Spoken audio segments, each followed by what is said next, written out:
My class, myself Saloni Singh, और हम कर रहे हैं surface chemistry. I guess this is the last lecture of surface chemistry और आज हम चैप्टर को कर देंगे जड़ से खत्म। Yes, Ishan Dhiman, hello ma'am. Shabana Javed, how are you ma'am. Anuj Yadav, good noon, good noon. तो भाई क्या हाल है आप सबके? 2 दिन हो गए तुम लोगों से मिले हुए। चलिए तो शुरू करते हैं आज का सेशन। प्रीवियस सेशन में हमने क्या किया था बच्चों? हमने किया था कुछ ऐसे मेथड्स जिससे हम कोलॉइडल सॉल्यूशन को प्रिपेयर कर सकते हैं और उसके बाद उन्हें प्यूरिफाई कर सकते हैं। प्यूरिफिकेशन के लिए कोई एक ऐसा टर्म बताइए जो आपने प्रीवियस सेशन में एंजॉय किया था कि भाई ये कुछ नया सीखने को मिला मुझे। Let me know in the comment section only one term which you loved in the previous session and which you can recall from the previous session. Okay, very good. Vaishali Singh dialysis, Komal dialysis, Tanu dialysis, Alish Singh ultra filtration. क्या बात है। अरे किसी को कोलॉइडॉन solution याद नहीं आ रहा क्या? कोलॉइडॉन solution, yes yes yes, what is that? 4% nitrocellulose along with ether and alcohol. Very good, very good. Yes Ekta, you remember that ना? Very good. तो भाई ये सारे मेथड्स अब तक हमने जितने भी किए, हमने क्या क्या कवर कर लिया है? Let's check out. So we have started with surface chemistry and we have covered colloids. Colloids का क्या क्या खत्म किया हमने बच्चों? इसका प्रिपरेशन खत्म किया, करेक्ट। प्रिपरेशन आपने किससे किया था? केमिकल मेथड से। केमिकल मेथड में कितने मेथड थे बच्चों? 4 मेथड थे। कौन कौन से थे? डबल डिस्प्लेसमेंट, उसके बाद ऑक्सीडेशन, फिर था रिडक्शन और चौथा था हाइड्रोलिसिस। 4 मेथड पढ़े थे आपने, याद आया? ठीक है। उसके बाद आपने फिजिकल मेथड पढ़ा था, प्रिपरेशन का फिजिकल मेथड। फिजिकल मेथड के अंदर कौन सा मेथड पढ़ा था बच्चा? Braiding arc method, braiding arc method, correct. और एक और मेथड था, याद करिए कौन सा था? कौन सा दूसरा मेथड था? पेप्टाइजेशन, पेप्टाइजेशन था। यस और no? Very good, very good. So peptization, peptization में हमने पेप्टाइजिंग एजेंट डाला था, ये S की जगह Z होगा, ठीक है। आपकी टेक्स्ट बुक में Z लिखा है तो Z लिख के चलिए। तो हमने ये कर लिए थे physical method of preparation. Preparation के बाद दूसरी प्रॉपर्टी की हमने क्या किया था? प्यूरिफिकेशन, ठीक है। कोलॉइड्स का प्यूरिफिकेशन किया आपने, कौन से मेथड से किया? तो सबसे पहला आपने यूज किया डायलिसिस, फिर आपने यूज किया electrodialysis, and then you have used, my dear students, ultrafiltration. Ultrafiltration में आपने स्पेशली किसका यूज किया? कोलॉइडॉन सोल्यूशन का। और कोलॉइडॉन सोल्यूशन में क्या होता है? 4% nitrocellulose along with ether and alcohol, and that's how you have prepared an ultrafilter paper. और अल्ट्रा फिल्टर पेपर को आपने प्रिपेयर कैसे किया? उसको हार्ड कैसे किया था? याद करिए, how did you make that filter paper hard?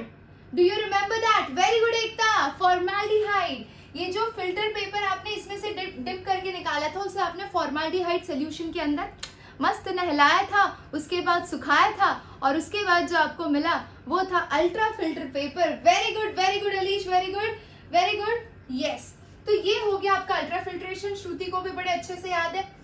तो भाई अल्ट्रा फिल्ट्रेशन खत्म किया। अल्ट्रा सेंट्रीफ्यूगेशन, सेंट्रीफ्यूगेशन पढ़ाया था कि नहीं पढ़ाया था आपको? सेंट्रीफ्यूगेशन में क्या किया जाता है? Do you remember that? नहीं पढ़ाया था, नो प्रॉब्लम। सेंट्रीफ्यूगेशन बच्चा एकदम उसी तरह से काम करता है जैसे आपकी वॉशिंग मशीन काम करती है, या फिर आप बात कर लो ये जो ग्राइंडिंग मशीन्स होती है वो जिस तरह से काम करती है, वैसे सेंट्रीफ्यूगेशन होता है। तो आप इसके अंदर क्या करेंगे? अपना कोलॉइडल सोल डालेंगे जिसको आपको फिल्टर करना है या फिर जिसमें से आपको इम्प्योरिटी रिमूव करनी है, उसको हाई स्पीड पे रन करेंगे।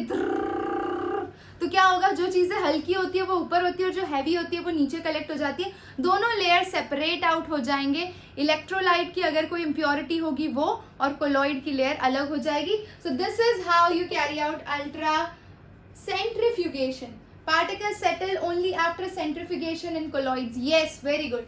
तो ये हो गया भाई, ये हमारा पूरा चार्ट होगा कोलॉइडल का। सिंपल सी बात बोलूँ, जो बोलते हैं बच्चे वन शॉट वीडियो और ये ने वो, एक बार चैप्टर खत्म हो जाता है ना डिटेल में, उसके बाद हर चैप्टर को मैं with in 15 to 20 minutes cover कर सकती हूँ, लेकिन पहले चीज़ें डिटेल में ख़त्म होनी चाहिए, ठीक है। अब आ जाओ, next we will start with properties of colloids. Properties of colloids. अब प्रॉपर्टीज ऑफ कोलॉइड्स में हम किन किन चीज़ों पे मेजर फोकस मारेंगे बच्चों, देखो सबसे पहले हम मारेंगे कोलॉइड्स की प्रॉपर्टीज में उनकी कॉलिगेटिव प्रॉपर्टी, ठीक है। कॉलिगेटिव प्रॉपर्टी की इसकी वैल्यू हाई आती है या लो आती है। फिर हम फोकस करेंगे टिंडल इफेक्ट पे। टिंडल इफेक्ट के बाद बच्चों हम देखेंगे ब्राउनियन मूवमेंट, उसका रीजन और नेसेसरी कंडीशंस, सेम चीज for Tyndall effect. Brownian motion के बाद देखेंगे कोलॉइडल पार्टिकल्स का कलर कौन सा होता है, ठीक है। कलर के बाद देखेंगे कि भाई उनकी इलेक्ट्रिकल प्रॉपर्टी क्या होती है, इलेक्ट्रिकल प्रॉपर्टी कैसे दिखाई देती है। उसके बाद वो चार्ज कैसा कैरी ऑन करते हैं, ये सारे फैक्टर्स हमें डिस्कस करने हैं, समझ रहे हो। ये सारे फैक्टर्स एक एक करके आप डिस्कस करेंगे। We will start with the colligative property. अब मुझे कोई ये बताओ, जिसने भी मेरा चैप्टर 2 वाला सारा का सारा वीडियो लेक्चर देखा होगा उसको पता होगा कि कॉलिगेटिव प्रॉपर्टी किस पे डिपेंड करता है। I am waiting for your comments in the comment section. चलिए शुरू हो जाइए। इलेक्ट्रोफोरेसिस बच्चा इलेक्ट्रिकल प्रॉपर्टी में ही आएगा, so we will continue that in that way, okay. Yes, very good very good. Number of particles या फिर number of moles, mole fraction बोल सकते हैं आप, रादर देन सेइंग किसी ने एक ने कुछ गड़बड़ की है, बाकी सब तो सही लिख रहे हैं, बहुत ही बढ़िया। नंबर ऑफ मोल्स बोल लीजिए, नंबर ऑफ पार्टिकल्स बोल लीजिए या मोल फ्रैक्शन बोल लीजिए, ऑल मीन्स द सेम। यानी इन शॉर्ट जितने नंबर ऑफ पार्टिकल्स हाई होंगे उतनी ही कॉलिगेटिव प्रॉपर्टीज हाई होती हैं। एक और क्वेश्चन, मुझे ये बताइए वेपर प्रेशर कॉलिगेटिव प्रॉपर्टी है या नहीं। Vapour pressure is a colligative property और नॉट। बड़े मजे आते हैं तुम लोगों से रॉन्ग आंसर लेने में ना, दिल खुश हो जाता है। नहीं है, lowering of vapour pressure is a colligative property, only vapour pressure is not a colligative property. ये दिमाग में घुसा लो अच्छे से, समझ रहे हो ना, ठीक है, वेरी गुड। चलो अब इसको, इसकी फोटो वोटो खींचनी है तो खींच लो, मैं जा रही हूँ इसको इरेज करने। शुरू हो जाओ, जल्दी करो। Take the photograph and I will rub this all everything.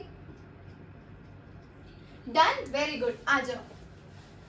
तो भाई नाम से पता चल गया और अभी काम से भी पता चल जाएगा कि अगर मैं कोलॉइडल पार्टिकल्स की बात कर रही हूँ तो इनकी पार्टिकल साइज थोड़ी सी बड़ी होती है, इनका मोलार मास थोड़ा हाई होता है as compare to true solution particles.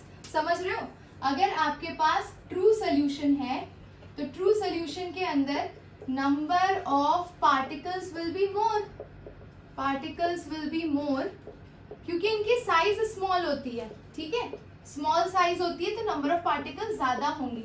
अगर मैं ट्रू सोल्यूशन से कोलॉइड्स को कंपेयर करूं तो वी नो दैट कि colloids have slightly larger size, और लार्जर साइज यानी कि मोलार मास ज्यादा है तो it has less number of particles और we can say lesser mole fraction, ठीक है।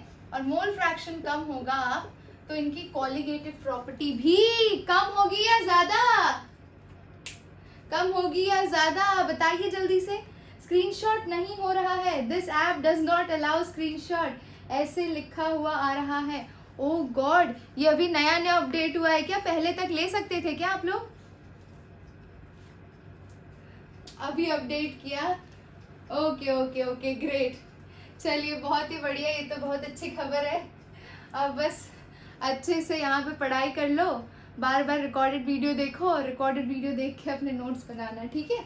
यहाँ देखिए, तो भाई स्लाइटली लार्जर मोलार मास है, लेसर नंबर ऑफ पार्टिकल्स है तो लेसर मोल फ्रैक्शन होगा, मोल फ्रैक्शन कम होगा तो कॉलिगेटिव प्रॉपर्टी भी इसकी, कॉलिगेटिव प्रॉपर्टी की वैल्यूज भी इसकी लो आएंगी, समझ रहे हो। तो colligative properties decreases, simple short में लिख लो, कॉलिगेटिव प्रॉपर्टीज डिक्रीजेस, उनकी वैल्यू डिक्रीज हो जाती है। तो ये हो गया all about colligative property. Let's move to the next section my dear students, we will talk about its optical property. और ऑप्टिकल प्रॉपर्टी में सबसे पहले हम जो पढ़ेंगे वो है Tyndall effect. And what is Tyndall effect my dear students? Scattering of light by colloidal particles is known as Tyndall effect. अब क्वेश्चन ये आता है कि क्या हर कोई टिंडल इफेक्ट शो करता है? True solution Tyndall effect show कर सकते हैं क्या? True solution Tyndall effect show करते हैं क्या बच्चा? नहीं करते. क्यों नहीं करते? कोई तो रीजन होगा ना. Do you know the reason behind why true solution is not capable of showing the Tyndall effect but colloidal solutions are capable of showing the Tyndall effect? The reason is behind the particle size. Very good एकता. देखिए, ध्यान से देखिए, ये मेरे पास दो container है. पहले container में आपने ट्रू सोल्यूशन रखा है और दूसरे में कोलॉइड रखा है. ठीक है, ये रहा आपका ट्रू सोल्यूशन और ये हो गया आपका कोलॉइडल सोल्यूशन. ठीक है, मैंने यहाँ पे टॉर्च लाइट की. ठीक है, अब टॉर्च की जो रेज है बच्चा, अगर मैं ट्रू सोल्यूशन से पास कर रही हूँ तो the path of light is not visible. लेकिन जैसे ही ये इस सेक्शन से गया, the path of light through the colloidal sol is visible. ठीक है, अब ऐसा क्यों हुआ? ध्यान से समझने की कोशिश करिए. देखिए, कोलॉइडल पार्टिकल्स टिंडल इफेक्ट दिखाने के दो रीजन है. पहला, जिस भी वेवलेंथ की लाइट हो, ठीक है, अगर ये एक लाइट स्ट्राइक हो रही है एक पर्टिकुलर पार्टिकल पे, तो इस पार्टिकल की जो साइज होनी चाहिए, the size of particle should be greater than the wavelength of light. Greater than wavelength of light. जिस लाइट को उसे स्कैटर करना है बच्चा, उससे उसकी वेवलेंथ से उसकी पार्टिकल साइज बड़ी होनी चाहिए. समझ रहे हो? अगर ये बहुत छोटा होगा तो इसे स्कैटर कैसे करेगा? समझ रहे हो ना? अरे भाई, उधर से एक बहुत तेजी से ट्रक आ रही है. ठीक है, ट्रक नहीं, एक मिनट रुको, बढ़िया एग्जांपल देती हो तो आई विल टेल यू. हाँ, एक साइकिल वाला आ रहा है. ठीक है, आगे से एक साइकिल वाला आ रहा है और सामने से एक ट्रक वाला है. साइकिल वाला लाइट वेव है. इमेजिन करो कि एक light of particular wavelength is reaching towards the truck. Truck is a particle. Truck की साइज इतनी बड़ी है कि भाई वो उसको बहुत ही आराम से रोक लेगा, उसको स्कैटर कर लेगा. अगर साइकिल वाला स्पीड में आ रहा होगा, अगर वो टकरा गया ट्रक वाले से, तो वो तो एकदम बुरी तरह से स्कैटर हो जाएगा. समझ रहे हो ना? समझ गए ना? लेकिन इमेजिन करो इसकी ऑपोजिट सिचुएशन. इसकी ऑपोजिट सिचुएशन इमेजिन करो कि भाई ट्रक वाला उधर से आ रहा है और यहाँ पे साइकिल वाला उसे स्कैटर करने के लिए बैठा है. कौन स्कैटर होगा? अगेन साइकिल वाला ही होगा. साइकिल वाले की इतनी औकात नहीं है कि ट्रक को वो आराम से रोक कर स्कैटर कर सके. समझ गए? समझे कि नहीं समझे बच्चों? Yes, so that is the concept. अगर आपका पार्टिकल साइज इतना बड़ा नहीं है, यानी कि वेवलेंथ ऑफ लाइट से बड़ा नहीं है, तो वो कभी भी ये पार्टिकल उस लाइट रे को स्कैटर नहीं कर पाएगा. समझ गए ना? ठीक है, तो ये पहली कंडीशन हो गई. Size of particle should be greater than the wavelength of light. And second necessary condition Tyndall effect होने के लिए, दूसरी नेसेसरी कंडीशन है कि कोलॉइड में दो कंपोनेंट्स होते हैं, dispersed phase and dispersed medium. ठीक है, तो आपके डिस्पर्स्ड फेज और डिस्पर्स्ड मीडियम के रिफ्रैक्टिव इंडेक्स में अच्छा खासा डिफरेंस होना जरूरी है, तभी वो टिंडल इफेक्ट दिखाएगा. समझ रहे हो? ब्लर हो रहा है? मेरे साइड से कोई इशू नहीं है. इट इज स्टेगनेंट, कुछ भी मूव नहीं हो रहा. Everyone is facing. Okay, wait. Zup. Am I live? Am I looking in HD? Yes? My voice is audible? Yes, thumbs up. Let's move back to the topic. What I was saying is, there are two components in the colloids. Dispersed phase is also there. Dispersed medium is also there. दोनों की refractive हर index की value में अच्छा खासा difference होना चाहिए, तभी वो टिंडल इफेक्ट दिखाएगा। तो दोनों नेसेसरी कंडीशंस क्लियर हो गई आपको। पहला, size of particle should be greater than the wavelength of light, and दूसरा, dispersed phase and dispersed medium should have enough difference in their refractive index value। ठीक है, तब जाके वो क्या दिखाएंगे, टिंडल इफेक्ट। तो ये दो नेसेसरी कंडीशन हो गई। मैक्सिमम ये 2 मार्क्स का हो सकता है। टिंडल इफेक्ट की डेफिनेशन पूछ ली, नेसेसरी क्राइटेरियाज पूछ लिया। अगर आपको ये पूछ लिया why true solution is not capable of showing Tyndall effect, तो यू कैन से कि the size of the particle is smaller than the wavelength of light coming, and that's why it is not capable of scattering the light. Are you clear with this?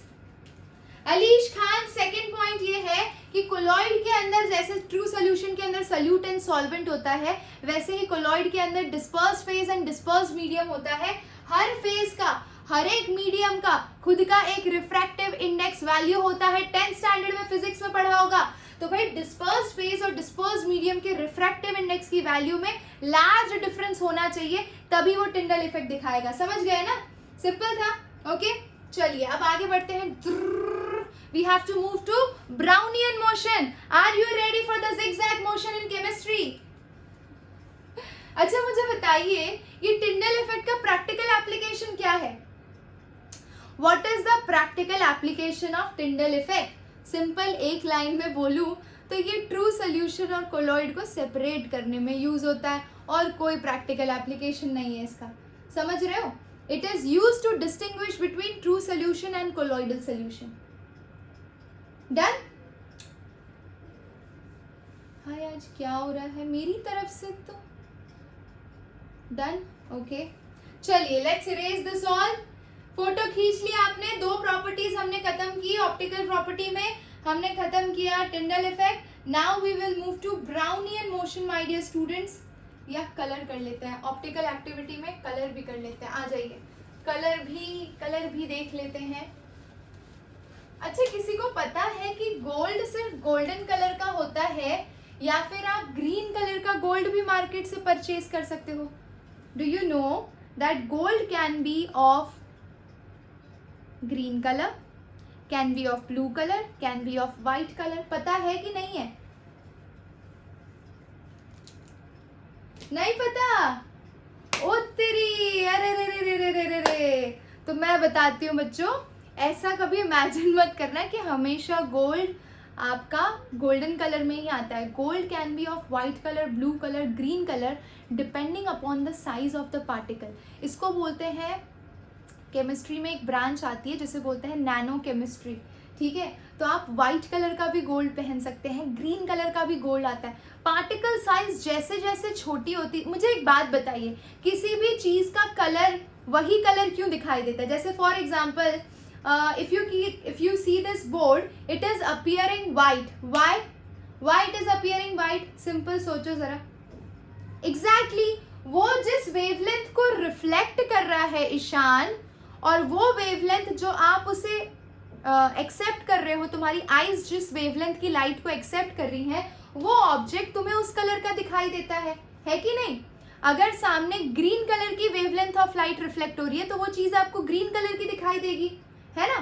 तो वही चीज है। अब जो सामने वाला substance है या पार्टिकल है, वो किस वेवलेंथ की लाइट को रिफ्लेक्ट करता है, वो उसकी साइज पे डिपेंड करती है ना। अभी तो बताया मैंने कि साइज छोटी होगी तो क्या होगा, वो छोटी वेवलेंथ की लाइट रिफ्लेक्ट करेगा। साइज बड़ी होगी तो वो बड़ी वेवलेंथ की लाइट रिफ्लेक्ट करेगा। समझ रहे हो ना? है ना? That is science. तो सेम चीज गोल्ड में भी होती है।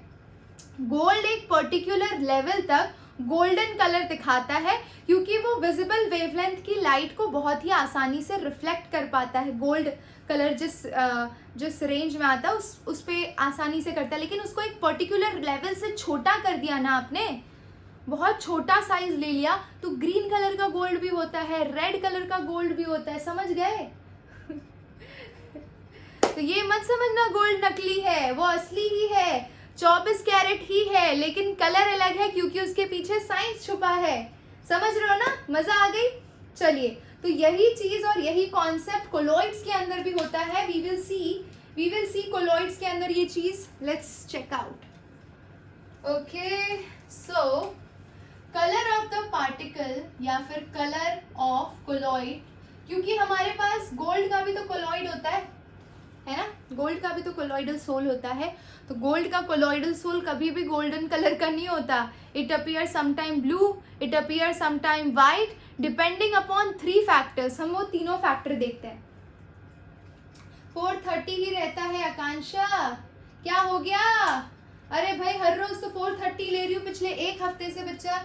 ठीक है, हाँ, वो आज थोड़ा सा मैंने सोचा कि 230 रखते हैं, बट ऐसा कर नहीं पाई मैं। यहाँ पर ध्यान दीजिए, कलर ऑफ कोलॉइड।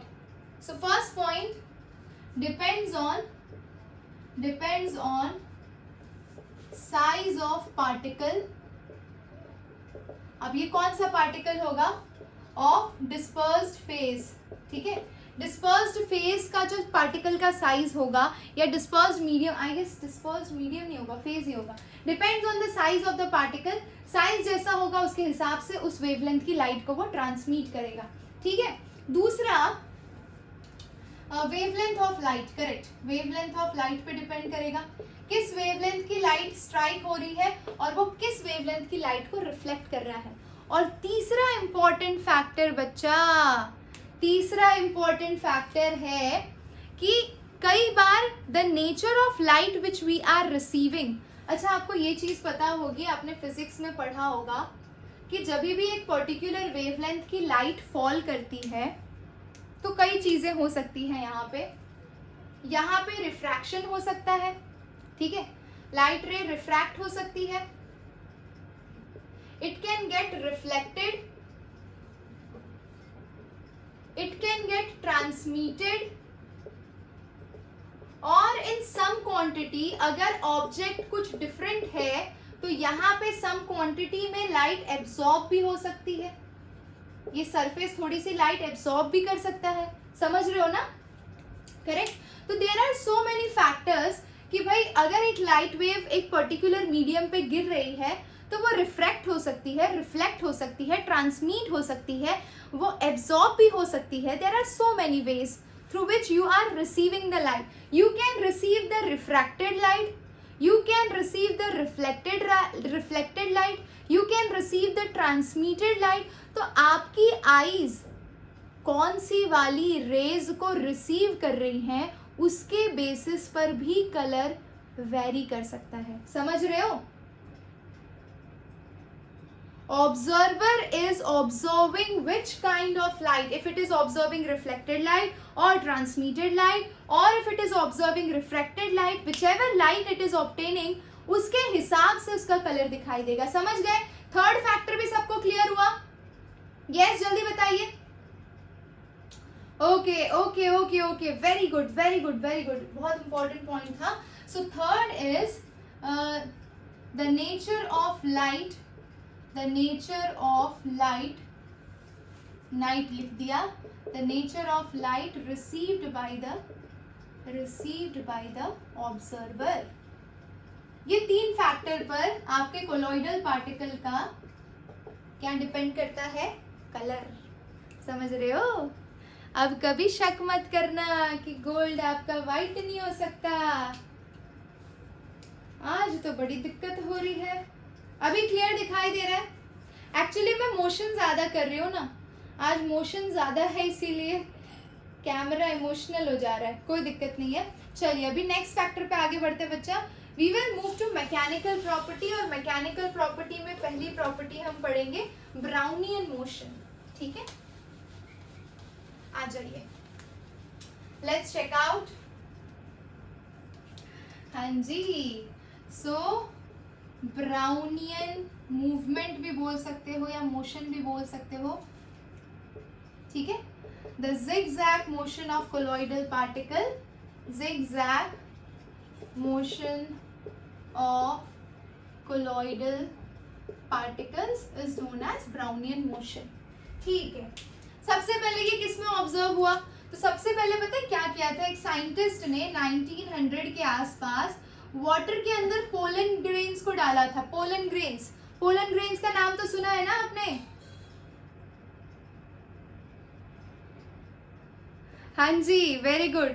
तो भाई ये पोलन ग्रेन्स क्या करते हैं, पोलन ग्रेन्स को जैसे ही पानी में डाला गया, ये सेटल डाउन नहीं हो रहे थे, ना ही ये फ्लोट कर रहे थे। ये पोलन ग्रेन्स जिगजैग मोशन कर रहे थे, they were continuously moving inside the solution. समझ रहे हो? यस। तो ये सिमिलर चीज दूसरी बार ऑब्जर्व की गई कोलॉइडल पार्टिकल्स के अंदर। कोलॉइडल पार्टिकल्स को भी अगर ऑब्जर्व किया गया माइक्रोस्कोप के नीचे, तो पता चला they are continuously showing zigzag ज़ूम ज़ूम साप सी जू जू जू जू जू जू जू, निंजा हथौड़ी वाला मोशन दिखा रहे थे ये लोग। समझ रहे हो? और इस निंजा, हाँ, हमारे रॉबर्ट ब्राउन ने डिस्कवर किया था ये काम। ठीक है, तो ये निंजा हथौड़ी वाला मोशन दिखा रहे थे और इस जिगजैग मोशन को उन्होंने नाम दिया ब्राउनियन मोशन। ठीक है, अब क्वेश्चन ये आता है कि क्यों ये ब्राउनियन मोशन शो करते हैं भाई, क्यों बाकी पार्टिकल्स ब्राउनियन मोशन शो नहीं करते? ये बहुत सारे क्वेश्चंस है हमारे दिमाग में। तो सबसे अच्छी बात है कि जिस तरह से ये वाला डिस्पर्स्ड, देखिए I will show you with a diagram. Yes, तो डिस्पर्स्ड मीडियम के अंदर जो पार्टिकल्स है, they are continuously moving and they are striking with one another as well as with the walls of the container। ठीक है, small size तो factor है ही। ये देखो, ये बिटवीन है, ट्रू सोल्यूशन वाला और सस्पेंशन वाले को इसके हिसाब से इमेजिन करो, तो सस्पेंशन वाला तो कभी ऐसा मोशन दिखाएगा ही नहीं। ठीक है, सस्पेंशन वाला एग्रीगेट फॉर्म कर लेता है, कलेक्ट हो जाता है और सेटल डाउन हो जाता है। इनके ऊपर पहले चार्जेस प्रेजेंट होते हैं। क्या होते हैं? कोलॉइडल पार्टिकल्स के ऊपर चार्ज होता है, तो ये कभी भी एक दूसरे के पास नहीं आते, जल्दी रिपेल करते हैं एक दूसरे से। साथ ही पार्टिकल साइज भी मीडियम होती है।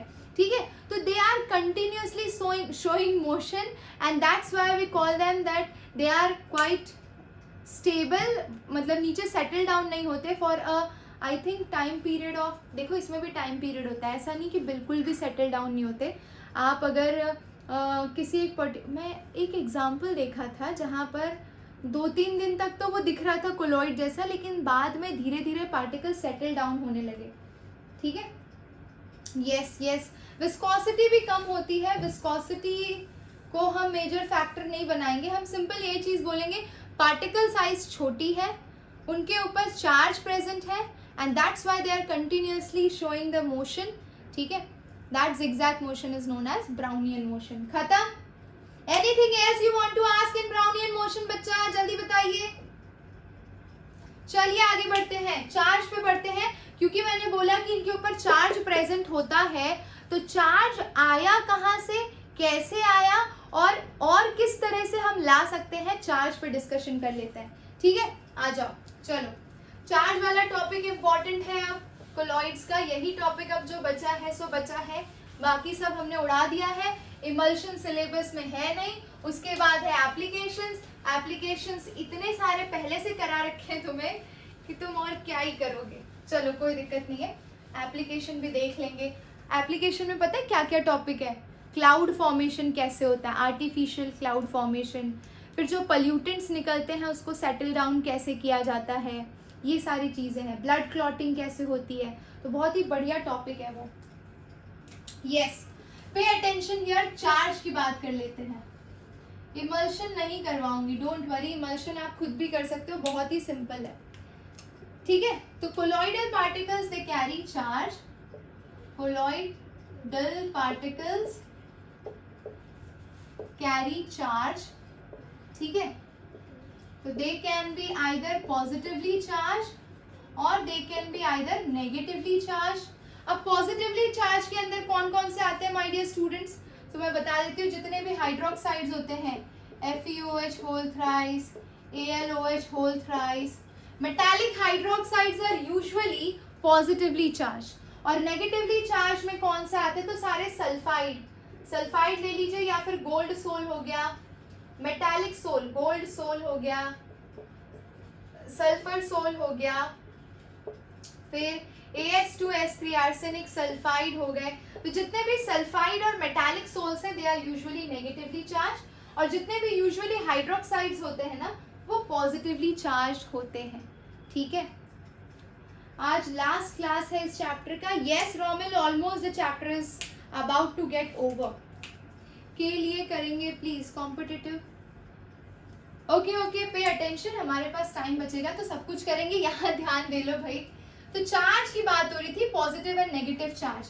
Now the question comes is how do they occupy charge. तो एक्सेप्टेड थियोरी कौन सी है, चार्ज ये लोग ऑक्यूपाई कैसे करते हैं, उसके 3 रीजंस, बेसिकली 2 रीजंस आपके बुक में दिए हैं, बाकी सारे बुक्स में 3-4 रीजंस दिए हैं, तो हम 2 रीजंस पे फोकस करेंगे, और उसमें से भी एक्सेप्टेबल रीजन एक ही है। तो we will talk about friction वाला एक पॉइंट था, frictional electrification. Yes, frictional electrification. ठीक है, फ्रिक्शनल इलेक्ट्रिफिकेशन में क्या होता है, अरे भाई एक ही मीडियम के अंदर अगर पार्टिकल्स हैं और वो एक दूसरे को कोलॉइड हो रहे हैं या रब हो रहे हैं, तो you know that rubbing generate charge. ठीक है, रब करने की वजह से चार्ज ट्रांसमिट होता है, एंड देयर आर चांसेस कि दोनों पार्टिकल आपके चार्ज हो जाए, लेकिन ये इतना एक्सेप्टेबल मेथड नहीं है। तो फ्रिक्शनल इलेक्ट्रिफिकेशन में we can say when the particles of dispersed medium they come in contact to each other, when they rub with each other they generate charge. Correct, ये एक तरीका हो गया, इसीलिए इसको बोला गया है फ्रिक्शनल इलेक्ट्रिफिकेशन, फ्रिक्शन की वजह से जो जनरेट हुआ। दूसरा है electron capture method. Electron capture method, ये भी मेरे को बड़ा वाहियात मेथड लगता है, क्योंकि ये इमेजिन करना पड़ता है कि भाई आपने वो वाला ब्रेडिग आर्क मेथड देखा था, याद करिए। ब्रेडिग आर्क मेथड में हमने क्या देखा था, हमने याद किया था कि ट्रू सोल्यूशन है, मान लीजिए, ठीक है, उसके अंदर इलेक्ट्रिक आर्क को आपने इलेक्ट्रोड को स्ट्रक किया है, वो वेपराइज होगा और फिर वो कंडेंस होगा। अब यहाँ पर इलेक्ट्रॉन कैप्चर कब होगा, तो जब वो वेपराइज हुआ, वेपर फॉर्म में गया और उसने एटमॉस्फेयर में कहीं इलेक्ट्रॉन था तो उस इलेक्ट्रॉन को कैप्चर कर लिया और वापस कंडेंस होके जब वो कोलॉइडल स्टेट में गया तब वो चार्ज जो ऑक्यूपाई करेगा वो इस वजह से करेगा। ये भी एकदम वाहियात लगा आपको? यस, एकदम वाहियात, एकदम वाहियात। मतलब it's not necessary every time it will go up in the vapor form and it will capture the electron and it will come down. ठीक है, तो these 2 theories are not so acceptable but are mentioned in NCERT. The third factor which is very very very much acceptable that we will see, that is our third one is preferential adsorption. Preferential adsorption. अब यहाँ पर आपको कुछ logic दिखाई देगा, ध्यान से सुनिएगा। प्रेफरेंशियल एड्सॉर्प्शन में क्या होता है, इमेजिन करिए आपके पास है AgNO3 का सोल्यूशन और Ki का सोल्यूशन। ठीक है, सेकेंड वाला रिपीट।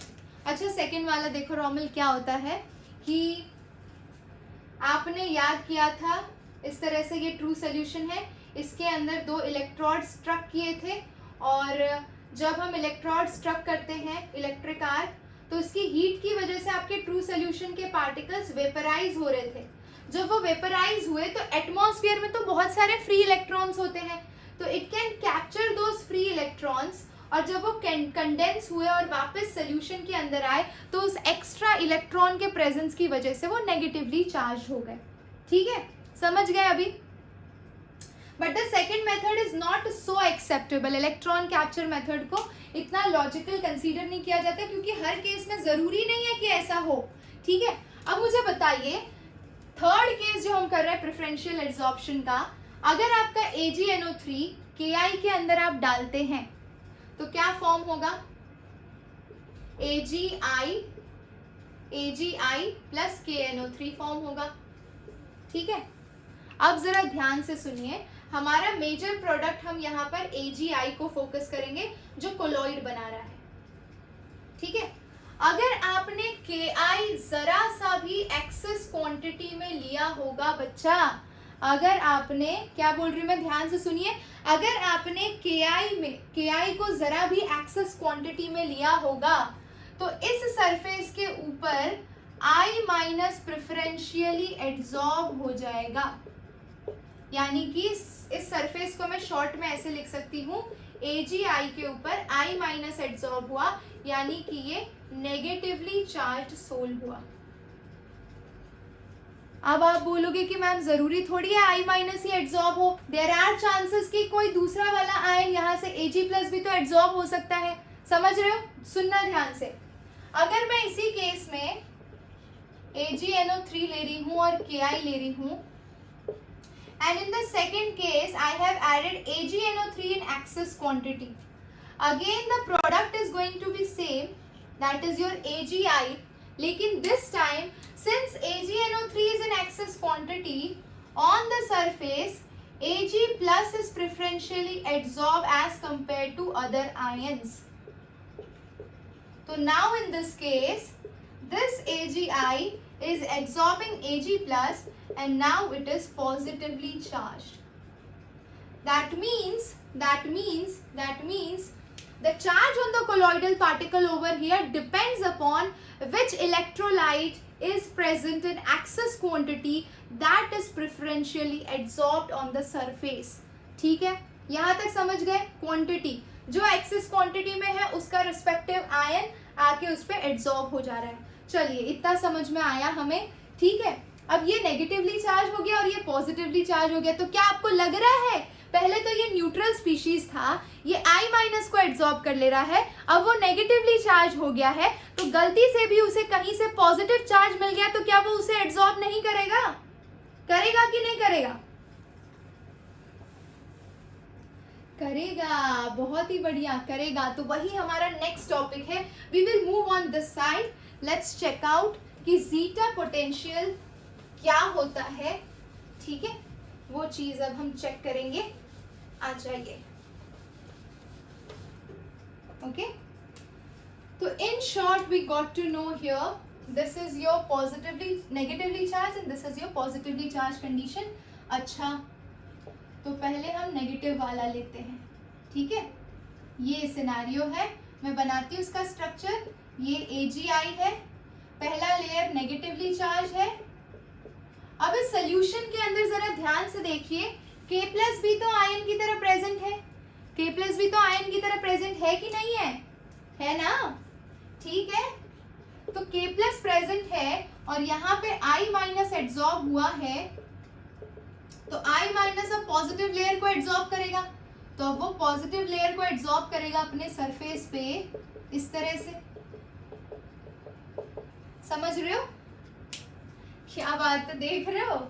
यहीं के यहीं पहला वाला जो लेयर फॉर्म हो रहा है, ये जो फर्स्ट लेयर आपका फॉर्म हुआ है, इसको हम बोलते हैं फिक्स्ड लेयर। इसको क्या बोलते हैं? Fixed layer. उसको आप मूव नहीं कर सकते। बाहर वाला जो लेयर है इसे कहा जाता है मोबाइल लेयर। मोबाइल लेयर क्योंकि इसके आयंस एड्सॉर्ब डी एड्सॉर्ब हो सकते हैं, आप इसको निकाल सकते हो, रिमूव कर सकते हो आयन को, कोई दूसरा एड्सॉर्ब कर सकते हो, कोई दूसरा पॉजिटिव आयन एड्सॉर्ब कर सकते हो। तो अंदर वाला फिक्स लेयर, बाहर वाला मोबाइल लेयर, और ये पॉजिटिव नेगेटिव चार्ज डिफरेंस जो जनरेट हुआ उसकी वजह से क्या जनरेट हुआ? एक पोटेंशियल डिफरेंस जनरेट हुआ। So the potential difference generated between the fixed layer and the mobile layer is known as zeta potential. What is zeta potential? The difference or the potential difference generated between the fixed layer and the mobile layer is known as zeta potential. Are you getting it? Yes, mobile layer को diffuse layer भी बोलते हैं. Very good. Mobile layer is also known as diffuse layer, ठीक है, बहुत ही बढ़िया। Alish, okay, no problem, I will repeat the whole concept once more, listen carefully. हमें देखना है कि कोलॉइडल पार्टिकल्स के ऊपर चार्ज कहाँ से आया। तो हमने क्या किया, प्रेफरेंशियल एड्सॉर्प्शन मेथड को प्रेफरेंस ज़्यादा दिया। प्रेफरेंशियल एड्सॉर्प्शन मेथड में क्या होता है, जो भी दो इलेक्ट्रोलाइट या दो कंपोनेंट आप मिक्स कर रहे हैं फॉर एग्जाम्पल अगर मैंने AgNO3 को Ki के साथ मिक्स किया तो फॉर्म हुआ AgI plus KNO3।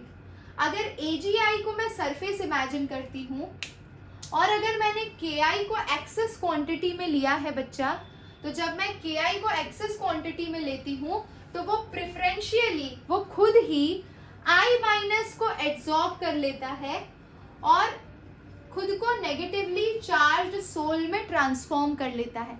This is known as preferential absorption. In the same way अगर मैं AgNO3 को एक्सेस क्वांटिटी में लेती हूँ तो वो अपनी सरफेस पर Ag प्लस को प्रेफरेंशियली एब्जॉर्ब कर लेता है and then it become positively charged. समझ गए यहाँ पे अलीश?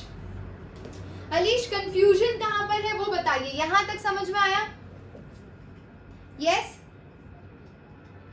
बीच बीच में ब्लर हो रहा है। Okay, I will show slightly less movement. बच्चा मेरे को ना मैं ओरिजिनल वाली जिगजैग मूवमेंट दिखाने वाली लड़की हूँ। मतलब मेरे को कुछ ना भी दो तो भी मेरा जिगजैग मोशन चालू रहता है, तो उसकी वजह से कैमरे को थोड़ा इशू चल रहा है। कोई दिक्कत नहीं है, थोड़ा मैं मोशन स्लो डाउन करती हूँ। यहाँ पे ध्यान दीजिए,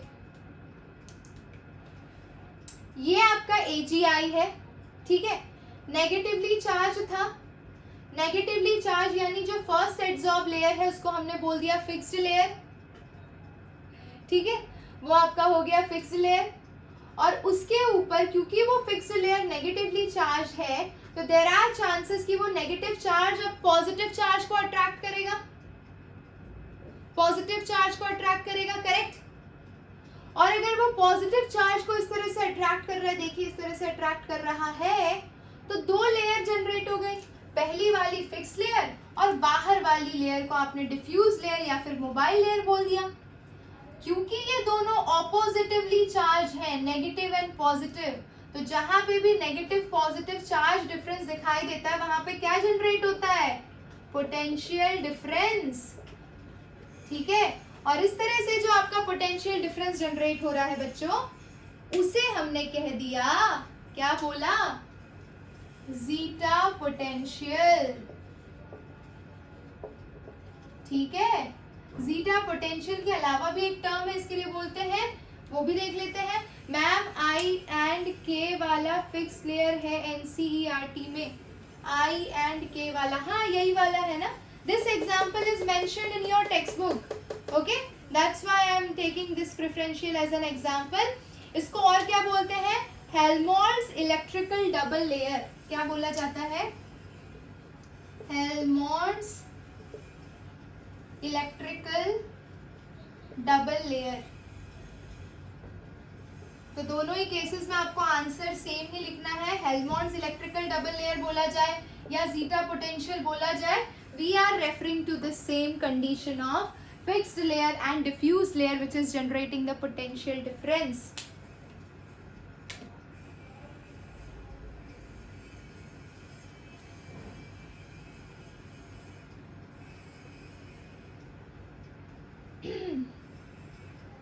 एकता नहीं बच्चा, इट इज एब्सोल्युटली करेक्ट, कोई गलती नहीं है यहाँ पर, एकदम परफेक्ट है। जो फर्स्ट लेयर होगी वही आपकी फिक्स लेयर है, उसके बाद जो भी लेयर आएगी वो डिफ्यूज लेयर है, उसे आपने जीटा पोटेंशियल बोलना है। That's all, this is all about charge और प्रेफरेंशियल एड्सॉर्प्शन। सबसे एक्सेप्टेड थियोरी है कि क्यों वो चार्ज कैरी आउट करते हैं, ठीक है। And one more thing, electrophoresis बताना है आपको। Are you ready to listen electrophoresis? We have still 10 minutes left to end the session. चलिए लेट्स डू इट। तो इलेक्ट्रिकल फोरेसिस क्या होता है?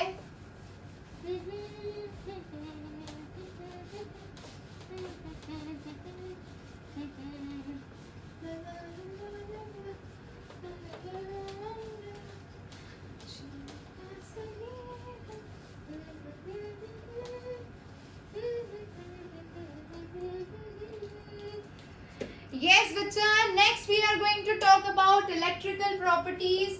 एंड इलेक्ट्रिकल प्रॉपर्टीज हमें ये भी बता देंगी कि क्या पार्टिकल चार्ज है या नहीं है। तो इसके अंदर सबसे पहला हम पढ़ेंगे इलेक्ट्रोफोरोसिस। स्पेलिंग सही है? इलेक्ट्रोफोरोसिस, ठीक है। अब देखिए इसके अंदर क्या होता है। तो हम एक U ट्यूब लेते हैं, अरे यूट्यूब वाला यूट्यूब नहीं, ग्लास का यूट्यूब बात कर रही हूँ मैं, ठीक है। इस तरह से ग्लास का यूट्यूब लिया आपने और आपने इसके अंदर 2 इलेक्ट्रोड्स को इंसर्ट किया ऑन बोथ द साइड्स इस तरह से, और ट्यूब के अंदर आप जिस भी पार्टिकल का चार्ज चेक करना चाहते हैं उस कोलॉइडल सॉल्यूशन को फिल कर दीजिए या सोल को फिल कर दीजिए। सोल को इसके अंदर फिल कर दिया आपने, ठीक है। और ये वाला आपका कनेक्टेड है बैटरी सोर्स से, एक एनोड की तरह एक्ट करेगा बच्चा, एक कैथोड की तरह एक्ट करेगा। अब होगा क्या, अगर आपका पार्टिकल नेगेटिवली चार्ज है और ये पॉजिटिव प्लेट है और ये नेगेटिव प्लेट है, ठीक है, तो नेगेटिवली चार्ज होगा तो वो किस प्लेट की तरफ मूव करेगा, पॉजिटिव प्लेट की तरफ मूव करेगा। अगर सोल पॉजिटिवली चार्ज होगा तो वो नेगेटिव प्लेट की तरफ मूव करेगा। समझ रहे हो, वो इंडिकेट कर देगा आपको कि भाई आपका जो सोल है वो पॉजिटिवली चार्ज है या नेगेटिवली चार्ज है। समझ रहे हो, whatever charge a colloidal particle carries, it will move accordingly to its respective electrode on passing current through the process of electrophoresis, and that's how you check their electrical properties. I hope you got this point. Yes? Electrophoresis clear है, जल्दी बोल दीजिए yes और no. Very good very good. तो बस यही था electrophoresis में। और इलेक्ट्रोऑस्मोसिस होता है तो सेम चीज वही हो गई, इलेक्ट्रिकल करंट के प्रेजेंस में आप ऑस्मोसिस चेकआउट करते हो। But this particular topic electrophoresis and peptization, ये दोनों बहुत ही रेडीली पूछे जाते हैं इस चैप्टर में, बहुत फ्रीक्वेंटली रिपीट होते हैं, तो ये दोनों तो बहुत अच्छे से कर लेना, कुछ करो ना करो, ठीक है। अनीता ध्यान दीजिए बच्चा, आपका कोलॉइडल पार्टिकल अगर पॉजिटिवली चार्ज है या नेगेटिवली चार्ज है, आपने उसे एक यूट्यूब के अंदर फिल करके रखा है, दोनों साइड से इलेक्ट्रोड इंसर्ट करके रखा है। इलेक्ट्रोड का एक साइड पॉजिटिव होगा, एक साइड नेगेटिव होगा। आपका कोलॉइड अगर नेगेटिवली चार्ज होगा तो वो पॉजिटिव रॉड की तरफ मूव करेगा, अगर आपका कोलॉइड पॉजिटिवली चार्ज होगा तो वो नेगेटिव रॉड की तरफ मूव करेगा। इस तरह से वो अपनी इलेक्ट्रिकल प्रॉपर्टीज को शो करेगा। That's all. समझ गए, समझ गए? Any doubt? वैशाली धीमन अभी बाकी है, अभी तो हम इलेक्ट्रिकल प्रॉपर्टी ही पढ़ रहे हैं। नेक्स्ट आएंगे हम कि किस तरह से हम कोलॉइडल पार्टिकल को कोआगुलेट करें यानी एग्रीगेट करें, तब हम पढ़ेंगे Hardy Schulze rule, gold number and flocculating power and coagulating power. तो I think we should continue this topic tomorrow, है ना, क्योंकि वो भी अब थोड़ा सा खींचेगा। हार्डी-शुल्ट्ज रूल में जितनी वैलेंसी का पावर ज़्यादा होता है उतना उसका कोआगुलेटिंग पावर ज़्यादा होता है। But I would love to take it in the next session, क्योंकि हमें इमल्शन भी करना है, तो कल पक्का ये चैप्टर ओवर हो जाएगा। Be ready. फ्राइडे को we will take this session of NCERT doubt solving session. Under that you can finish this chapter as well as alcohol, phenol and ether, NCERT, aldehyde ketone. हाँ, aldehyde and ketone की NCERT सबकी हो गई। Aldehyde ketone की NCERT all of you have finished. अरे आज भी chapter खत्म नहीं हुआ ईशान, एक लेक्चर और लगेगा, ऑलमोस्ट ओवर है सोल्यूशन का ma'am. Aldehyde ketone and carboxylic acid is done. अरे मैंने तभी बोला था amines, aldehyde ketone and carboxylic acid आपको करना है NCERT में से, खुद थोड़ा तो ट्राई करो। ओके चलो ठीक है, तो मिलते हैं नेक्स्ट क्लास में। Till then take care, love you all, bye bye, see you in the next class, take care. कल आखिरी सेशन होगा इसका, चलिए बाय बाय।